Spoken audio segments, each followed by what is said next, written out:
ઇન્ડિયામાં ગવર્મેન્ટની એવી કોઈ રોકટોક નથી. આઈડિયલી એવું છે કે ખાલી પ્લાસ્ટિક સર્જન અને ડર્મેટોલોજીસ્ટ જ હેર ટ્રાન્સપ્લાન્ટ કરી શકે. પણ હવે એવું થઈ ગયું છે કે કોઈ ડેન્ટિસ્ટ પણ હોય છે, MBBS પણ હોય છે, અને ઘણા બધા એવા ડૉક્ટર હોય છે કે જે ક્વોલિફાઈડ નથી હોતા. એ લોકો પણ હેર ટ્રાન્સપ્લાન્ટ કરવા માંડ્યા છે. આજકાલ સલોનમાં તમે ટેકનિશિયન બધા હેર ટ્રાન્સપ્લાન્ટ જાતે કરવા માંડ્યા છે. હવે આ વસ્તુમાં ત્યારે જ કોમ્પ્લિકેશન આવી શકે જ્યારે ક્વોલિફાઈડ ડૉક્ટર પાસે તમે ઓપરેશન નથી કરાવતા. ઓલવેઝ જ્યારે પણ તમે ઓપરેશન કરાવવા જાઓ ત્યારે ડૉક્ટરની ડિગ્રી પૂછો કે એ પ્લાસ્ટિક સર્જન છે કે ડર્મેટોલોજીસ્ટ છે. જો એ પ્લાસ્ટિક સર્જન ને ડર્મેટોલોજીસ્ટ ના હોય તો એની પાસે ઓપરેશન કરાવવું હિતાવ નથી. કેમ? કારણ કે એ લોકોને ટ્રેનિંગ નથી મળેલી. કેટલો લોકલ એનેસ્થેશિયાનો ડોઝ આપવો, કેટલું બહેરું કરવું, કેવી રીતના ઇન્જેક્શન આપવું, કેવી રીતના ઓપરેશન કરવું, કેટલા ટાઈમ સુધી કરવું.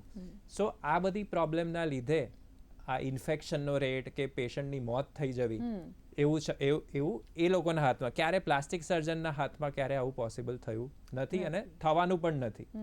સો તમે જ્યારે પણ કોઈ કોસ્મેટિક સર્જરી કરવા જાઓ ત્યારે ઓલવેઝ તમે ડૉક્ટરનું ક્વોલિફિકેશન પૂછો કે પ્લાસ્ટિક સર્જન છે કે નહીં.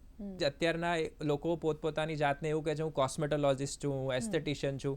પણ અવેરનેસ માટે મારે ખાલી એટલું કહેવું છે કે એવી કોઈ ડિગ્રી નથી હોતી. ખાલી પ્લાસ્ટિક સર્જરી જ એક ડિગ્રી હોય છે અને એ જ અમારો એક પાર્ટ જ છે કોસ્મેટિક સર્જરી, જે પ્લાસ્ટિક સર્જરીમાં જ ઇન્ક્લુડેડ છે.